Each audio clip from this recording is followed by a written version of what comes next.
اعوذ باللہ من الشیطان الرجیم بسم اللہ الرحمن الرحیم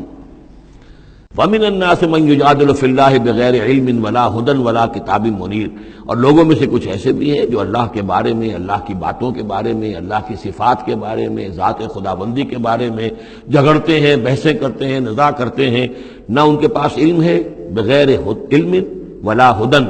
نہ کوئی ہدایت ہے، ولا کتاب منیر، نہ کوئی روشن کتاب ہے جس سے وہ رہنمائی لے رہے ہوں۔ ثانی عطفہ، وہ اپنی گردن کروٹ اپنی موڑ کر چل دیتا ہے، آیات سنتا ہے، اللہ کے کلام کو سنتا ہے، پھر ذرا وہ اپنی کمر کو موڑتا ہے، بل دیتا ہے، چل دیتا ہے، لیضل عن سبیل اللہ، تاکہ گمراہ کرے لوگوں کو اللہ کے راستے سے۔ لہ فی الدنیا خزی، اس کے لیے دنیا کی زندگی میں بھی رسوائی ہے، ونذیقہ یوم القیامت عذاب الحریق، اور قیامت کے دن ہم اسے جلانے والے عذاب کا مزہ چکھائیں گے۔ ذالک بما قدمت یداک، اور یہ سب کچھ ہے تیرے اپنے دونوں ہاتھوں کے کرتوتوں کی وجہ سے، جو بھیجا ہے تیرے دونوں ہاتھوں نے، بما قدمت یداک، وان اللہ لیس بظلام للعبید، اور یقیناً اللہ تعالیٰ تو اپنے بندوں پر ظلم کرنے والا نہیں ہے۔ ومن الناس من يعبد الله على حرف فإن أصابه خير اطمأن به وإن أصابته فتنة انقلب على وجهه خسر الدنيا والآخرة ذلك هو الخسران المبين۔ لوگوں میں سے کچھ ایسے بھی ہیں جو اللہ تعالیٰ کی بندگی کرتے ہیں کنارے کنارے، بچ بچ کر۔ یہ وہ روگ جس کو کہا گیا فی قلوبہم مرض، جن کے دلوں میں روگ ہوتا ہے۔ ایک وہ لوگ ہوتے ہیں کہ حق کو قبول کیا، پھر ہر چہ بعد آباد منجدھار میں پھر وہ چھلانگ لگاتے ہیں، ہر کے بعد آباد ماں کشتی دراب انداختے، ہم نے حق کو قبول کیا، اس کشتی کو ہم نے پانی میں ڈال دیا ہے، اب یہ کشتی تیرے گی تو ہم تیریں گے، یہ ڈوبتی ہے تو ہم ڈوبنے کے لیے تیار ہیں۔ ایک وہ ہے جو چاہتے بھی ہیں حق کے ساتھ چلنا، لیکن کنارے کنارے گہرے پانی میں نہیں جانا چاہتے، خطرات مول نہیں لینا چاہتے، اپنے لیے جان اور مال جو ہے اس کو بچا بچا کر، جو اقبال نے کہا تو بچا بچا کے نہ رکھ اسے، تیرا آئینہ ہے وہ آئینہ کہ شکست ہو تو عزیز تر ہے نگاہ آئینہ ساز میں۔ لیکن یہ کچھ لوگ بچ بچ کر چلنا چاہتے ہیں، کوئی گردن نہ پہنچ جائے، کوئی نقصان نہ ہو جائے، کوئی ہمیں قربانی نہ دینی پڑے۔ وَمِنَ النَّاسِ مَن يَعْبُدُ اللَّهَ عَلَىٰ حَرْفٍ، کنارے ساتھ، فَإِنْ أَصَابَهُ خَيْرٌ اطْمَأَنَّ بِهِ، اگر خیر آئے تو مطمئن رہیں گے۔ وَإِنْ أَصَابَتْهُ الْفِتْنَةُ انقلب عَلَىٰ وَجْهِهِ، اور اگر کوئی فتنہ آ گیا، آزمائش آ گئی، کوئی قربانی کا وقت آ گیا، پکار آ گئی، نکلو اللہ کی راہ میں اور لاؤ اللہ کی راہ میں، تو وہ اپنے چہروں کے بل اوندھے گر جاتے ہیں۔ خسرت دنیا والآخرہ، یہ خسارہ ہے، یہ گھاٹا ہے، یہ نقصان ہے دنیا اور آخرت دونوں کا۔ ذالک هو الخسران المبین، اور یہ بہت ہی نمایاں اور واضح تباہی ہے۔ ایک میں بات عرض کرنی رہ گئی ہے کہ سورہ حج کے بارے میں بعض جگہ آپ نے دیکھا ہوگا لکھا ہوا کہ یہ اس کو مدنی بھی مانا گیا ہے، لیکن یہ واقعہ ہے کہ اس سورہ مبارکہ کے اندر بعض آیات ایسی ہیں کہ جو یا تو مدنی ہیں، اور بعض آیات کے بارے میں مجھے پھر وہ ایک قول مل گیا تھا حبر الامہ حضرت عبداللہ ابن عباس رضی اللہ تعالی عنہما کا، وہ میں بعد میں انشاءاللہ وہ کل ہم پڑھیں گے۔ وہ آیات نازل ہوئی ہیں اثناء سفر ہجرت میں۔ ظاہر بات ہے کہ جب حضور مکے سے نکل آئے ہیں اور جا رہے ہیں تو کتنے دن لگے ہیں، کوئی وہ چند گھنٹے کا، 1 گھنٹے کی فلائٹ تو نہیں تھی کہ جو ہوائی جہاز سے آپ چلے گئے ہیں وہ آدھے گھنٹے کی فلائٹ ہے کل، نہیں، لیکن یہ کوئی وقت لگا۔ اس میں بھی جو آیات نازل ہوئی ہیں، اور اس صورت میں کئی آیات ایسی ہیں کہ جن کی بڑی گہری مشابہت آپ کو مل جائے گی سورہ بقرہ کی آیات کے ساتھ۔ چنانچہ شہادت علی الناس والی آیت بھی اس صورت میں بھی ہے، سورہ بقرہ میں بھی ہے۔ لِيَكُونَ الرَّسُولُ شَهِيدًا عَلَيْكُمْ وَتَكُونُوا شُهَدَاءَ عَلَى النَّاسِ، یہ آپ کو سورہ حج کے آخر میں ملے گی۔ جہاد کا لفظ بھی اس صورت مبارکہ میں ملے گا۔ یہ آیت بھی آپ غور کریں گے تو سورہ بقرہ کے دوسرے رکوع میں جو مثال آئی تھی منافقین کا حال یہ ہے، او کصیب من السماء فیہ ظلمات ورعد وبرق یجعلون اصابعهم فی آذانہم من الصواعق حذر الموت واللہ محیط بالکافرین۔ تو یہ جب بجلی جب چمکتی ہے، کوئی روشنی نظر آتی ہے، چل پھر لیتے ہیں، لیکن اس کے بعد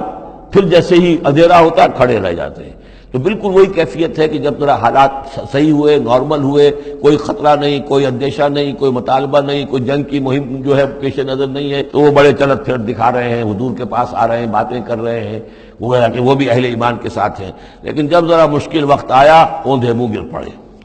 وَمِنَ النَّاسِ، اللہ تعالی ہمیں اس سے بچائے، اور دین اور ایمان کے ساتھ اور اللہ کے دین کو قائم کرنے کی جدوجہد میں مخلصانہ اور ہمہ وجوہ اپنے آپ کو جھونک دینے کی ہمت عطا فرمائے۔ وَمِنَ النَّاسِ مَن يَعْبُدُ اللَّهَ عَلَىٰ حَرْفٍ فَإِنْ أَصَابَهُ خَيْرٌ اطْمَأَنَّ بِهِ وَإِنْ أَصَابَتْهُ فِتْنَةٌ انقلب عَلَىٰ وَجْهِهِ خَسِرَ الدُّنْيَا وَالْآخِرَةَ ذَلِكَ هُوَ الْخُسْرَانُ الْمُبِينُ۔ یدعو من دون اللہ ما لا یضرہ وما لا ینفعہ، یہ پکارتا ہے اللہ کے سوا ان کو جو نہ اسے کوئی ضرر پہنچا سکتے ہیں نہ نفع، ذالک هو الضلال البعید، یہی ہے بہت ہی گمراہی، دور کی گمراہی۔ یدعو لمن ضرہ اقرب من نفعہ، وہ پکارتا ہے اللہ کو، اس کو کہ جس کا ضرر جو ہے وہ اس کے نفع سے قریب تر ہے۔ اللہ کے سوا کسی کو پکارو گے تو نفع تو کوئی ہے نہیں، لیکن ضرر تو پہنچ گیا۔ لبیس المولا و لبیس العشیر، بہت ہی برا ہے وہ دوست اور بہت ہی برا ہے رفیق۔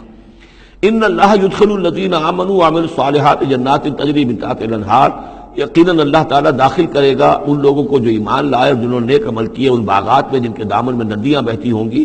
ان اللہ یفعل ما یرید، یقیناً اللہ تعالیٰ کرتا ہے جو چاہتا ہے، جس چیز کا ارادہ کرتا ہے وہ کر گزرتا ہے، فعال لما یرید ہے۔ من کان یظن ان لن ینصرہ اللہ فی الدنیا والآخرۃ فلیمدد بسبب من السماء ثم لیقطع فلینظر هل یذهبن کیدہ ما یغیظ۔ یہ آیت مشکلات القرآن میں سے ہے، بہت سے مختلف انداز میں اس کی تعبیرات کی گئی ہیں، لیکن میرا دل ٹھکا ہے اسی تعبیر پر کہ جو موضح القرآن میں شاہ عبد القادر دہلوی رحمۃ اللہ علیہ نے کی ہے، اور میں اسی کو وضاحت کے ساتھ پیش کر رہا ہوں۔ جو شخص دین کے لیے خدمت کر رہا ہو، دین کے لیے لگا ہوا ہو، کام کے اندر داعی ہے یا اس کسی داعی کے ساتھ ہے، اب اس کے لیے یہ ہوتا ہے کہ ایک تو امید ہوتی ہے کہ اللہ کی مدد آئے گی، آج نہیں تو کل آئے گی، کل نہیں تو پرسوں آئے گی۔ اگر کسی وجہ سے انسان حالات کو دیکھ کر اتنا مایوس ہو جائے کہ اللہ کی مدد کی اسے امید نہ رہے، یہ چیز پھر اس کے لیے بہت بڑی ناکامی کا سبب بن جائے گی۔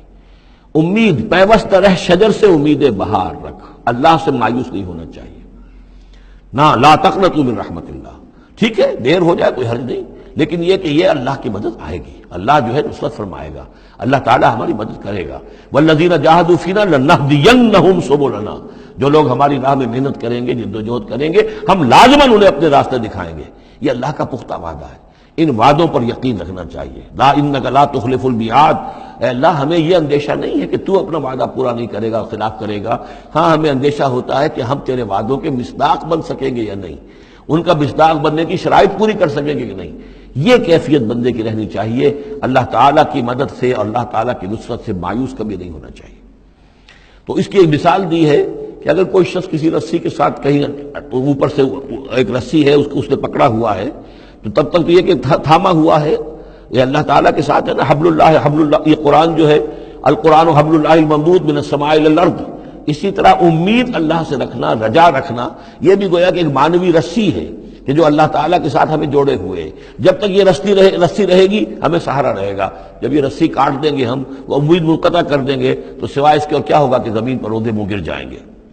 من کان یظن ان لن ینصرہ اللہ فی الدنیا والآخرہ، جس شخص کا یہ گمان ہو جائے کہ اللہ ہرگز مدد نہیں کرے گا اس کی دنیا میں اور نہ آخرت میں، فلیمدد بسبب من السماء، اسے چاہیے کہ ذرا ایک رسی آسمان کی طرف تانے، ثم لیقطع، پھر کاٹ دے، اسے توڑ دے، فلینظر هل یذهبن کیدہ ما یغیظ، پھر دیکھے کہ اس سے اس کا جو غصہ ہے اندر کا، اس میں جو مایوسی کی آگ جل رہی ہے اس میں کوئی کمی ہوئی۔